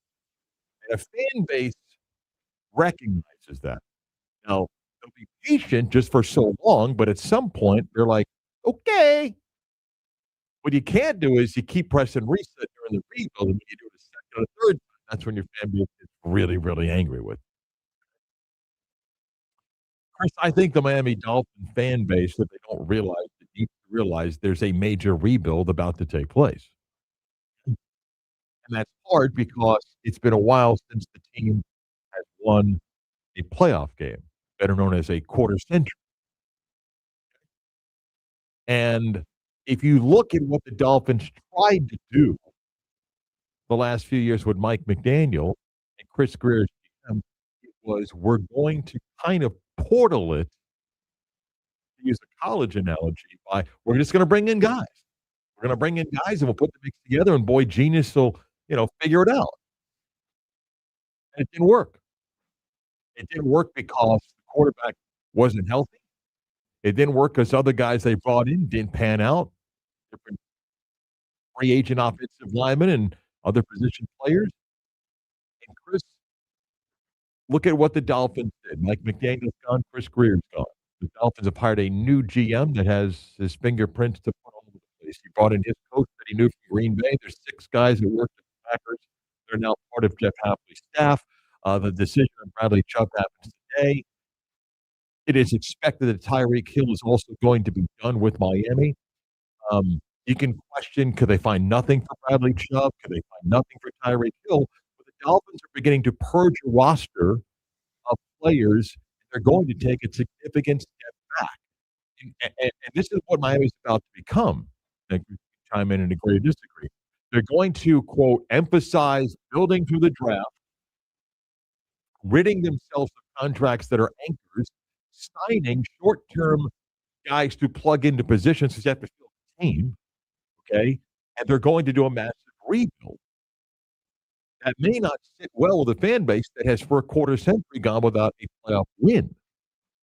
But that is what's happening before your eyes, and if you don't see that, then that's on you to realize that. And let me throw this at you. Even though you go, wait, the GM's got a Packer background, he just hired a Packer guy. I don't know if Jeff Hafley is Jacques Vaughn or the next Kyle Shanahan. What I mean by that is, okay, maybe he's the younger guy that's gonna work as they rebuild, or when Jacques Vaughn was hired, he had no chance to win. Why? Because the team wasn't gonna be competitive. It didn't matter what he did, X and O's.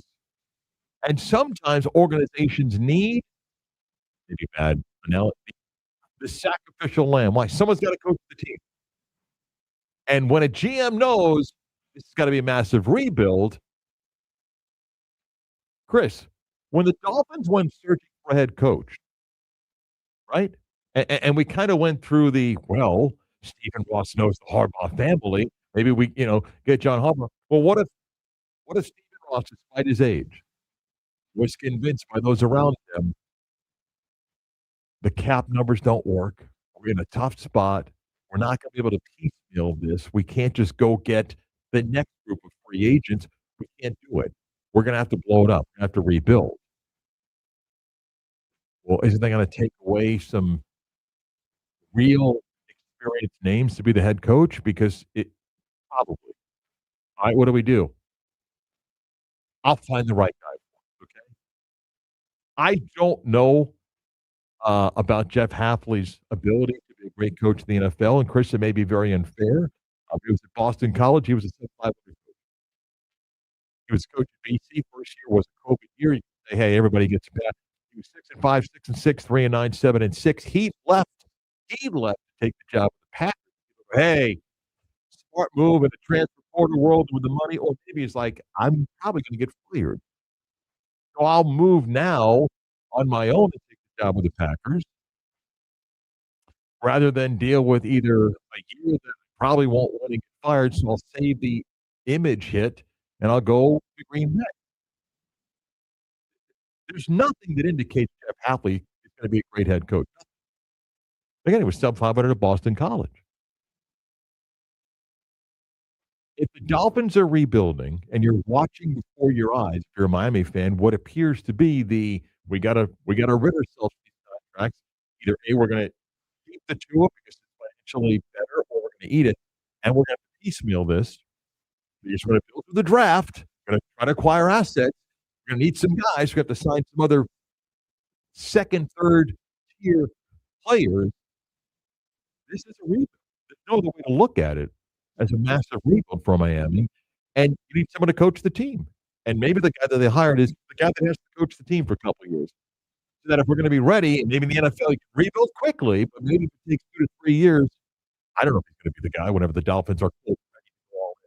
Well, you brought up Kyle Shanahan and just kind of making the correlation between the Dolphins and the 49ers.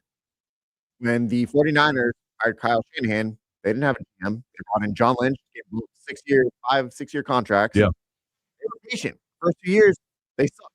Yes. They were bad. Yes. And then Kyle Shanahan got his guys in. They implemented the system. Yeah. They turned things around. Now we know them as a great team again. They have had 2 losing seasons under Shanahan. They've dealt a lot of injuries. Right. these last few years. Doesn't mean it's going to work here. It doesn't. But as you always like to say, Stephen Ross, how old is he? Age reduced than 8. Is he going to be patient enough to go through these bad years? Because, like you said, it's a rebuild. I don't know. In San Francisco, and that ownership went through changes, with family issues. I don't know, but clearly, it appears as if Stephen Ross was convinced by either himself and those around him. And I don't mean the day-to-day Dolphin people. Stephen has the circle of people, including a succession plan of ownership, that said it won't work. And the biggest reason it doesn't work is they can't financially just go get 4 or 5 other big free agents and go, well, that'll fit. They don't. They're handcuffed by the salary cap. That's why they didn't make a move with the Chubb. They're going to make a move with Tyreek Hill, and decide what they want to do with Tua. But this is a rebuild. I mean, there's no other way to look at this. They're not contending. No, they're not going to be contending for a few years. Right. And again, it's The going to roster is going to be bad. and it's going to have to be on Stephen Ross. Not sit there, but he's going to have to be patient. And whether he believes that the new GM and the new coach can turn things around rather quickly, regardless, it's still going to take at least a few years. Yeah, look, I think the Dolphins made it quite clear when they flushed out the previous regime. John Eric Sullivan comes in as the GM. I would think anybody that interviewed the job had to sell their vision. Like, hey, yeah, we can win quickly. But you think is by going, listen, we're in a spot from the cap standpoint. We're going to have to be patient. We're going to have to rebuild. He gets the job probably on selling a vision of, look, I know how to do this. We went through this a little bit in way. You got to trust me. And yeah, there's no guarantee it works, but the Chubb move today is the first of a number of moves by the Dolphins to sell bad contracts and players that are part of their future. It's tough with a frustrated fan base that has been screaming for a postseason win, that's not gonna get one for the next couple of years because they're gonna have to purge some key names to get in better shape, try to get some draft capital and build it up that way, and that's gonna take some time, and try telling a fan base that's been frustrated, go, probably 3 to 4 years before you really see the next step. That's tough. It's tough. I get that it's frustrating, but at the same time, maybe it's a breath of fresh air that you're not going through the same trajectory with this roster, and you realize it is time for a reset. It is time to get rid of what we had because it wasn't working, and the contracts that we doled out, we gotta eat it. So it's gonna take a few Right, you years. have to convince the fan base, come along for the ride, see improvement at the end of year 1 on some areas that we think we've got talent, and be patient as we go through that. For example, here's the reality. If you're Malik Willis, and he played in Green Bay, so the natural thought with the Dolphins. If you're Malik Willis, you hope that there's another contract after the one you're about to sign next, meaning, look, maybe I've done some good stuff that people see that I can be a viable option, and then I can go play somewhere and maybe cash it again in a couple of years. He has to make that decision. Do I want to do that? I want it to be a bad team because you got to be a little bit selfish sometimes. And if he's a little bit selfish, you got to look around and go, okay, I got the Dolphins over here, and I'm making up a number. I got 4 other teams that are interested in me of being a starter. Which one gives him the best chance to get the next contract? I mean, isn't that fair? Yeah. If you're him, you go, well, I know the guys from Green Bay, and then someone goes, yeah, they're also in a massive rebuild. Is that in your best interest to go there? You say, yeah, I want to go there, prove my point, grow with this team, and then get rewarded in the next 2 or 3 years with the next big contract. Or he's got a chance to win now. That maybe I could go in there, be the difference of a couple of games, and then play well after signing maybe a 2-year, 30 option. Hey, now I got a chance to go score that massive contract. He's got to make that decision because maybe we're forgetting names. Although I don't know if you're winning in the Kirk Cousins business or something. But if you're Miami, and let's say take Malik Willis out of it, who are you signing that other than just cut and paste something here right now to say we got a quarterback? There's no one out there that's going to win games for you. So you're going to do the same thing that we watched, the Steelers, the Jets, and these other teams that have just said, I'll go sign this guy as a one-year stopgap. And then maybe think about, okay, I'll use a 4th or 5th round pick. If it works great, if not, on the court, then I'll wait 27 and that draft class, because I'm not going to be good, I'll be in great position to get my guy. That's probably the plan. I think if you're Miami, look to bring in like a Malik Willis who believes he can be the next franchise guy. I think he's played a few years. You do or don't. You don't want to bring him in. You want to start over with your guy, put your hands all over and kind of the guy that you want him to be to lead your franchise. Willis is kind of already, set in his ways. You want to bring in a guy that you can mold fit what you want to do. Oh, bring in a guy now. No. Next Oh, year's the draft. Yeah. So this year will be a So you're stopgap telling me, quarterback. yeah, Joe Flacco, starting quarterback. Miami. Why not bring back Ryan Tannehill? Well, there's other things. I mean, Tannehill's stay out of It 2 years. does not make sense. He's just falling off the face of the earth. Right, but the crazy thing is when I say, "What about Joe Flacco?" You're kinda like, well, I because there's not gonna be a ton of options. Is Josh Johnson still available? Well, Josh Johnson is always available. Teddy Bridgewater is No, I'm currently telling under you. contract, I'm right? telling you, guys like Josh Johnson, Teddy Bridgewater, Joe Flacco should be allowed by the NFL to be available to teams on a week-to-week basis. Like, literally be able to play with teams like this week, the Dolphins, okay, he's there next week. Detroit's gonna need a quarterback. He's playing for the line. That'd be the best. Get 3 guys like that. Throw in Jacoby Brissett, right?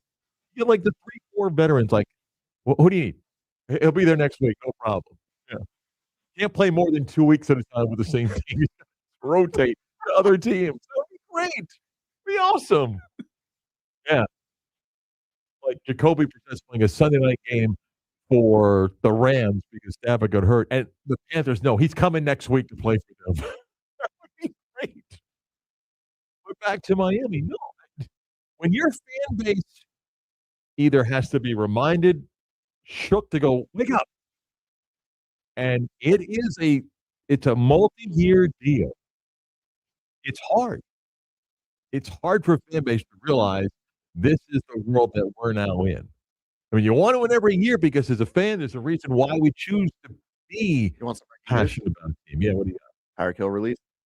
There you go. Well, clearly this was a planned purge in the morning then. Yeah. They can't release Tua, can they? I don't know. Smarter people that understand the cap would have to do the analysis. I'm not going to pretend to be a cap expert here, but I don't know. Because again, the dead money on Chubb and Hill is such a massive number that I can't imagine if you did do it, how you feel the roster in 26. I don't even know how you would do it. So I'll let somebody else with more knowledge of that handle have an opinion. So there you go. Wow. So Chubb and Hill go today. I guess there's a few other guys. I mean, Achan's not making a ton of money right now. Jalen Waddle. He could trade Jaden Waddle. Jalen Waddle's probably got some draft value. Waddle, Minka Fitzpatrick. Yeah. So okay. So this that's what I just said. This is reality now for Miami. There is no big free agent signing up. I mean, there's no list of players that go, oh, wow, great. They're going to be really bad. This clearly wasn't moved by ownership. Got to rebuild. Be a GM that we think can do it. That GM hires a coach that may be the sacrificial lamb because you get so many chances to be head coach in the NFL. There's never someone who'll say no. Right. And maybe Jeff Hapley's going to be the next whiz kid, but he could be the next Doc Bond. I mean, he has no chance to win in the next couple of years. And the record is the record because you can't sell to a fan base a coach that may end up being what would this be 5-29. I go, no, he's still the right guy. You can never sell them. You can never sell. No. If you're the Dolphins at this point, you have to try and stockpile as much draft capital as you can. Sure. Yeah. And again, you're telling your fan base, we'll try to get a quarterback in 27. We're not going to be good. It's going to be a great class. We'll go find somebody in 27. That'll be the quarterback. We're going to have build it this year.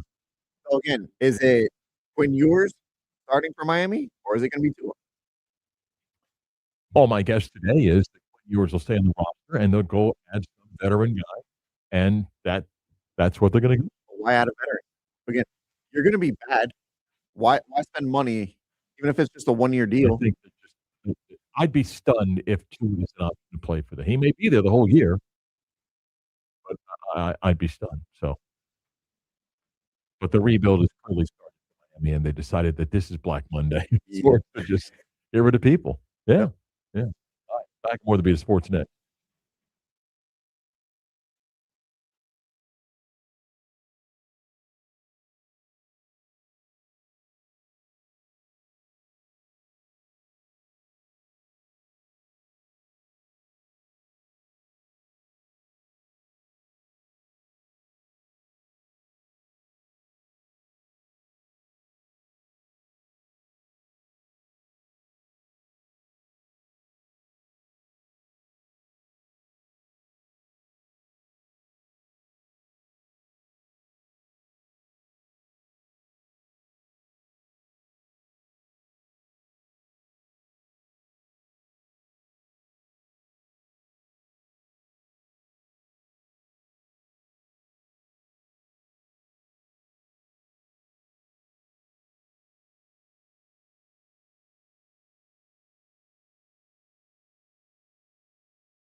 Hey, what's up? This is Pat Lynch. And I'm Taco Bob. You're not rocking out with WJRR. Lock it in here with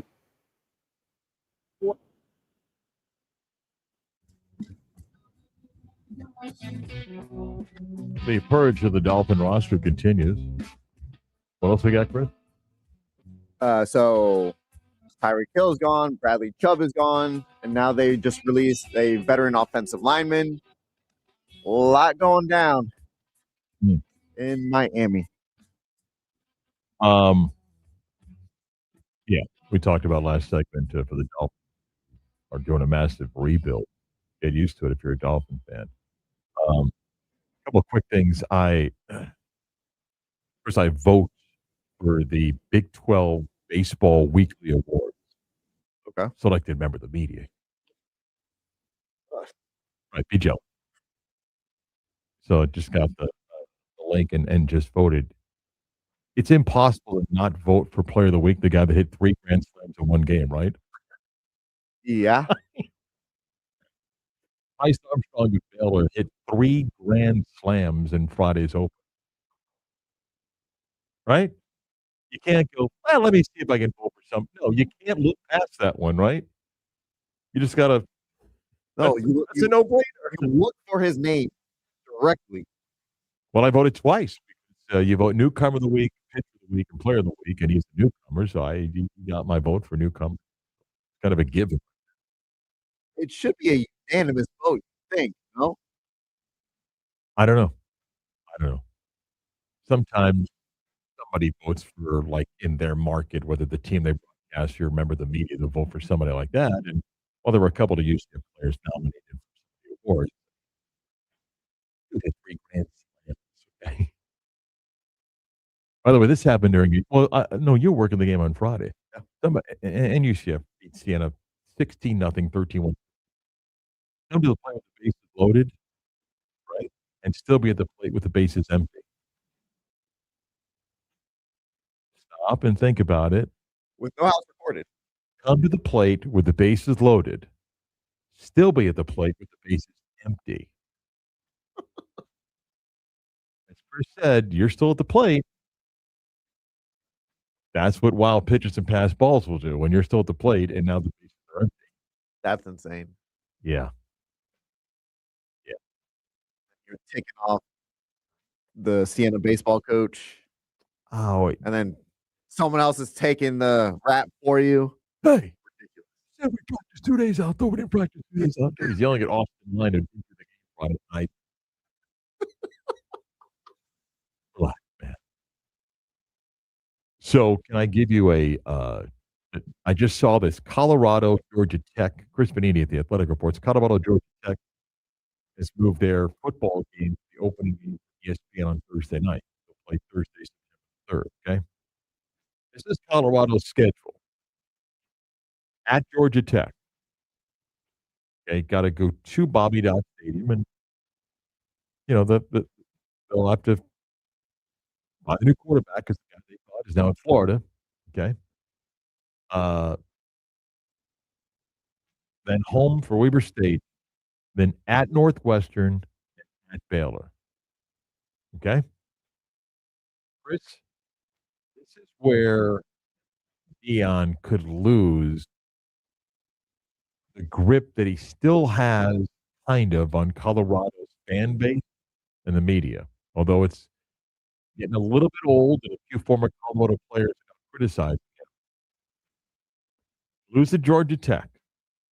You go home, you beat Weber State. You got to go to Northwestern as they open their new stadium. If you lose there, and you go to Baylor, and you lose there, then you go home and you get Texas Tech. And that probably $70 million payroll this year, okay? That's 1-4. Okay? That's 1-4. Then there's a bye week. Then they're home, but Utah's going to be loaded, even though they lost a couple of really key players. Utah's going to be really good. You get off to the ugly start again, and suddenly that act is going to get old quickly in Boulder. I mean, you lose that Thursday night ESPN game, some critics. You go home, you beat an FCS team. But if you lose at Northwestern, and they got a brand new stadium opening, and then you lose at Baylor, you catch back at home, you're 1-4 going to the bye week. Ooh, It's almost like someone who said Deion Sanders wasn't a great coach was right. Oh, well, maybe. oh, Except you were saying when he was going 9-3 and some playoff run. he's not a good.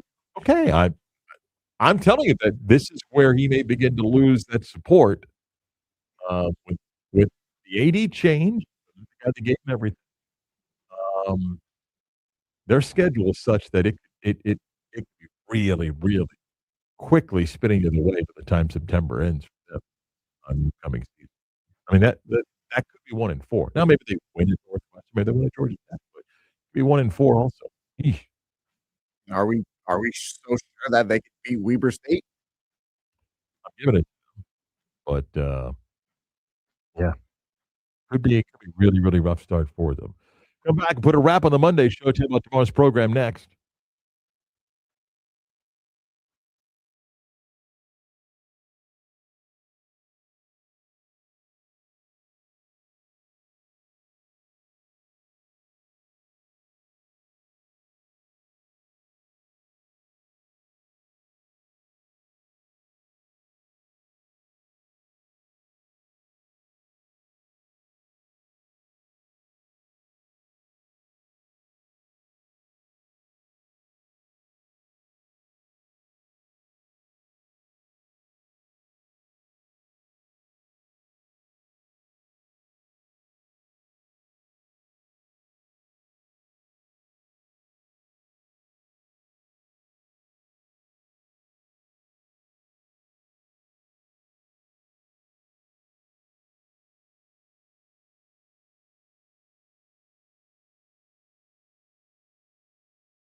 We're back on. We're up. We're online. If you're watching on YouTube, hello.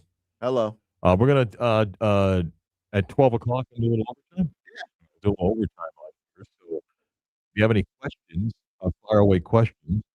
Got 4.5 By the minutes. way, does anybody else do what Chris did last week? Does anybody else put ketchup on the mac and cheese at somebody's time of the weekend and said it might be the most? Why are you criticizing ketchup on mac and cheese? I just find it disgusting. It's not. Anybody else can chime in with that, It's as definitely well not. as any of the questions you want to have Delicious. answered coming up on the overtime for the stream. Um, I was just clicking on a couple of people that cover the Dolphins, kind of. I mean, not that I was a genius, but kind of echoing that Miami fans buckle up because this is about to become an absolute complete breakdown and rebuild, and be prepared because it's going to get really ugly before it gets better.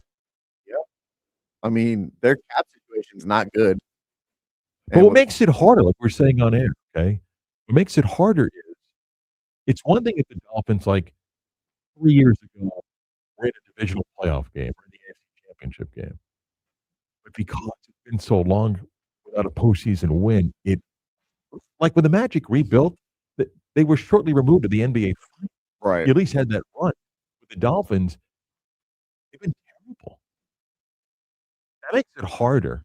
Well, they gave an extension. Like your Cowboys haven't done a complete rebuild. Jerry's patchwork. And as much as your frustration's there, it's not like the Cowboys have bottomed out to go 3-14 and 4-13.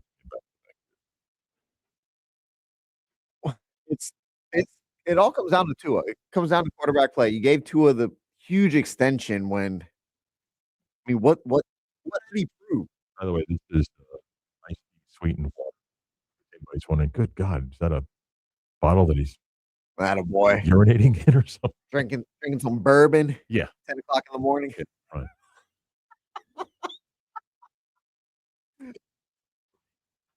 That Jack Daniels going early in the morning and so forth. Yeah. What'd you say about Tua? They gave him the extension when they didn't need to. No. Can I read you a text that we just got? Yeah. Ugh. I just love how radio is dying and becoming viewable radio. Nothing against you guys, but I don't need to see your face. It's all about the voice. Picture that I like to make in my Just head. don't put it on.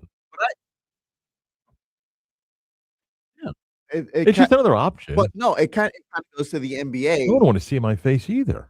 I won't either. I won't. Mm. But that goes to the point of, is overexposure hurting baseball, hurting the NBA? Overexposure hurting No. radio?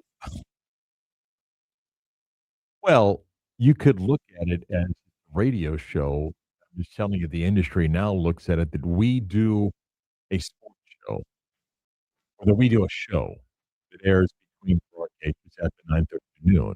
Here's where you can watch that show live. Here's where you can access that show on tape, or to rewind back. So this show airs, like I said, it airs on 7:40 AM. It airs on 96.9 FM. It airs on the iHeart app. And it airs on YouTube if you want to see a video stream of it. It's no longer just a radio. So that's how you really need to view it. I mean, that's how the media's evolved over the years.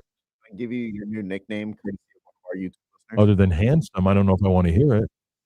Marc Jack Daniels. Yeah. Yep, that's what this is, man. That's what it is. Yep, God knows what's in that. Real quick, any thoughts on the recent moves from FCS to FBS? Can you tell me why it makes sense that Sacramento State will be It playing the doesn't. match? By the way, I don't have time for this. Maybe we'll get to that in overtime. All right. You got a minute, though. It doesn't make any financial sense. Like, they are financial suicide. They can't afford it. There's a good chance that coach, AD, and president won't even be there when the bills have to be paid. And going to the match is nothing. Catch you guys in a second.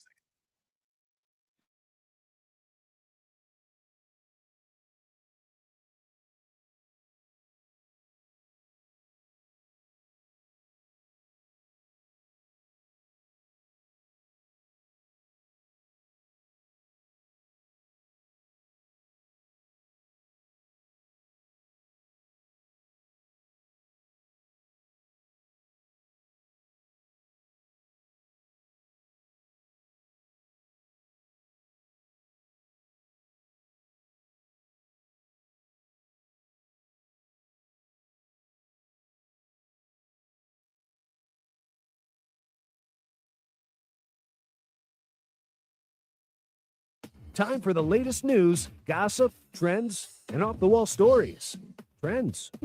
That's the craziest thing I've ever heard. All right, we're going to be on the YouTube stream. A little BOS Sports overtime coming up just after 12 noon. That's fun with people that have just heard before. Our new op show, and somebody who texted in. Chris is ugly. So you don't want to see. No, nobody texted in that. God, taking shots. No, it's just there's an option there that if you want to watch the show, then you watch the show. We're going to do some things during the breaks that'll keep it entertaining. We'll offer you more just a radio show or podcast, so that's cool. If you missed it, Dolphins, Bradley Chubb, Tyreek Hill, among players, the Dolphins have just basically released. Doing this as we get March 4th, doing the first day of the financial year, March 4th. So the Dolphins making moves today, and as we discussed earlier, it's just part of the purge of this roster to bottom out. The new NFL year, the new NFL league starts March 11th. 11. 14th. So this is by the Dolphins to make moves like this. So there you go. So his release will save the Dolphins $22.8 million against the cap. Right, but there's two things in play here. It's the cap within the dead money that doesn't help. Right. Which is why Miami's going to have a very fair roster. And I say fair, a lot of low-paid guys that are just going to take up roster spots because they don't have the money. Mm-hmm. So that's what's going to be interesting about the Dolphins rebuild. All right, miss any of today's program, go to 969thegame.com. You can go to YouTube, get the video rewatch if you want to do that, or you your podcast, Sports on Demand. You can access the entire show, subscribe, get a download list. It's convenient you. And if that's the best way for you to do it, we appreciate that, man. There's just more options to access the show and our attempt to entertain you in Oh, some by the way, form. we got one more release for the Dolphins. Nick Westbrook, be kind.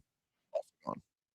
That's like 4 guys in the last 2 hours. Tomorrow, Matt Michelle stops by for his weekly visit. We'll chat with Matt. Always fun stuff to get to with him on the mark, off the mark. More on the Dolphins move today and a whole bunch more. Chris produced. I'm Marc Daniels. See you tomorrow for the Beat of Sports. Head over to YouTube for the Beat of Sports post game. We'll see you tomorrow.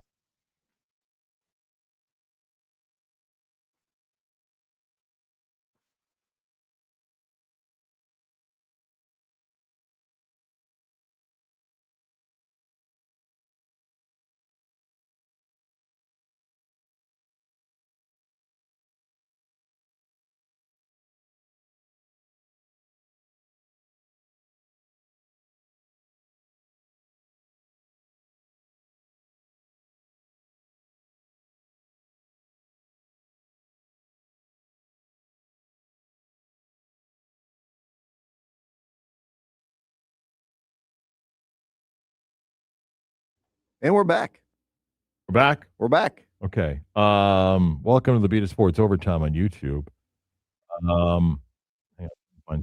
So somebody had asked a question about Sacramento State. You want me to ask it again? Yeah. All right. Any thoughts on the recent moves from FCS to FBS? Can you tell me why it makes sense that Sac State will be playing? Well, 2 separate things. The reason why some schools are trying to jump from FCS to FBS is they're afraid of whatever's going to happen in the next X number of years. If you're left behind, you're left behind and something. You'll never be able to make the jump to quote major football. Now, North Dakota State's a different animal. They won national championships. Their facilities are already probably mid to upper G5. So their move to join the Mountain West is not crazy, and they'll likely be able to compete instantly. Sacramento State has tried to buy their what is now the new Pac-12 on the Mountain West and rejected. And as somebody else did not made the numbers, said that last year the university student fees subsidized more than $37 of the $43 million athletic budget. So again, the university gave them money, student fees. They didn't make any money. And athletic ticket sales and corporate sponsorship was less than $1 million. It's financial suicide. They're trying to buy their way, and they're going to pay $18 million to the MAC, who will take their money. I mean, the MAC will take anybody's money, split among its members. And while they make a schedule, they're not eligible for a title for a couple of years. They won't draw anybody. They announced 15,000 on average attendance last year, but people will tell you that actual paid attendance may have been less than a third of that. So it's financial suicide. But they're living this dream of, hey, if we get it, we'll have a magical season, and then everything will just sprinkle down for them, and you won't work. And the AD president won't be the bills have to be paid. So there goes that. Yeah. Do you think there will come a time where FCS schools won't be able to make the jump to FBS? Yeah, but I don't think that the projected split of what we know as Division I or FBS, all the SEC and the Big Ten are going to break away, and the next round of TV deals. I don't believe that, and that's not wishful thinking for UCF and the Big 12. I just don't believe SEC and the Big Ten are ready to break away from the model and control they have. They don't need to. They already have so much power. They don't need another breakaway. And the TV dollars and the streaming dollars that people are screaming about, you better be careful because you know who's going to go before the SEC, Big 10, Big 12, and the NFL. The NFL is going to opt out of all their TV deals in the next couple of years. And everybody currently in the business of NFL games is going to have to pay more. And those streamers are going to pay more. The NFL is going to make more streaming deals. So I'm not quite sure that it's the breakaway that people think in the next 5-6 years of what we know as FBS or the SEC and the Big Ten. Just scary to think about, like, especially if you go on a run, say, like a North Dakota State, where you just own the FCS and you won't be able to make that jump. Or They were just afraid that, one, their fan base was getting somewhat spoiled of, so we don't want a title, you're off, and let's try something different, and that's why they by the way, ice cream sandwich or ice cream on a stick? Sandwich. Isn't the ice cream sandwich love the ice cream incredibly sandwich. underrated? Like, it never 100%. fails. 100%. And it's only gotta have the vanilla ice cream. As much as I'm not, like, I guess I'm weird. I think strawberry the chocolate, vanilla, strawberry. I think strawberry is the best. Not a lot of people do, but in an ice cream sandwich, it's always got to be the After best. the use of basketball games, that was ticked just by the laws and everything, right? So I went into the club area, the restaurant before I left. On the way out, the ice cream freezer there, and once in a while I'll treat myself. Right, I didn't have a big lunch or anything, so I took the classic ice cream sandwich. Got back to the car, and I got to tell you, man, it's great. It's just great. You know, it's reliable, consistent. It's fantastic. Great treat. What So, God, I haven't had an ice cream sandwich in so you're long. drinking Dr. Pepper, top 3 sodas, Chris Vasquez. Top 3 sodas, I don't drink sodas anymore. Mountain Dew. But I love Mountain Dew out of, like a 7-Eleven Big, like over-carbonated Mountain Dew. I do. Now once in a while, I'll get a Diet Mountain Dew. I'm on a flight, either Diet Ginger Ale or Diet Mountain Dew. Are you one of the ones that thinks a soda tastes different depending on where you go? Like everyone is obsessed with an ice cold Mountain Coke from McDonald's. Yeah. Because the carbonation's better. Okay. And 7-Eleven. There's a difference in carbonation. I don't know why. I mean, I don't. The only time I buy I don't soda, drink soda much anymore, but there's a well-known difference in carbonation. the only time I buy soda is once a year. If I'm stopping at the gas station, it's always Celsius. Anything else on the stream before we go? What do we got? What do we got? Someone just answered the question you just asked me. Coke, Cherry Coke, Fresca. What about Surge? A good Fresca. Surge. How about a Fresca? You know what Fresca is? Never drink it. You know what it is? Look- Long before we had Sprite, those flavors, Yeah. it was Fresca. My mom was a massive Fresca fan. My mom was still alive. I don't know the last time she said Fresca. Yeah. Someone says Pepsi Zero for the win. Mm. Real quick, my top 3. You know, a lot of people think Diet Coke's better than regular. That is completely Yeah, there's false. a faction that's obsessed with that. Real quick, my top 3 sodas: Mountain Dew, Surge, Mr. Pibb. Surge. Surge. Isn't that the one that's like loaded with caffeine that just kind of It went away and then it came back. you can still buy it? Could be able to. What's the flavor of Surge? Citrus. But it's one that's loaded with caffeine, right? I mean, isn't Coke loaded Did with you caffeine? do Jolt? You ever drink Jolt? No. See, Mountain Dew is fantastic, but if it came down to it, I'm a little bit more mellow yellow guy. Ooh, I love you good mellow. Little bit more sweeter, probably more calories, but I mean, I love a good Mountain Dew. I don't drink it anymore, but Diet Mountain Dew. But when it comes down to it, mellow yellow, I'm a mellow yellow guy more than a Mountain Dew guy. What about a grape Shasta? Shasta. Shasta. Is that what somebody? Mountain Dew, Dr. Pepper, grape Shasta. Yeah, Shasta's getting low. I mean, Shasta's like right above Golden, man. Come on. And someone literally just said Dr. Check. Okay. It's funny. I know it's attempted humor. There's not a single human in the world that says, "What's your favorite cola?" Check is in the category. It's like RC. You got RC cola? No, I've never had it. It's still made. Yeah. No. Grape knee high. You ever grape knee high? Nope. Really? I mean, you know, there are places that sell the classic bottles. Yeah. You ever go? Whenever you go to Georgia, do you ever go to the World of Coke? I told the story before. The last time I was there was 2 nights before the Peach Bowl when UCF held a function there. And they explained why there's no better place to get a Coke than there because it is the perfect combination formula ever. And it's not like walking around in every machine, just press a button and it comes out. But having classic Coke inside there, yeah, it's like the greatest. Drinking Cokes from around the world. Well, you got to be careful because some of the carbonation, the syrup, is like cough syrup as a kid. Really bad. We gotta get out of here. All right. That's it for the stream. Thanks. See you guys tomorrow. Bye bye. Don't forget. All right, Derek.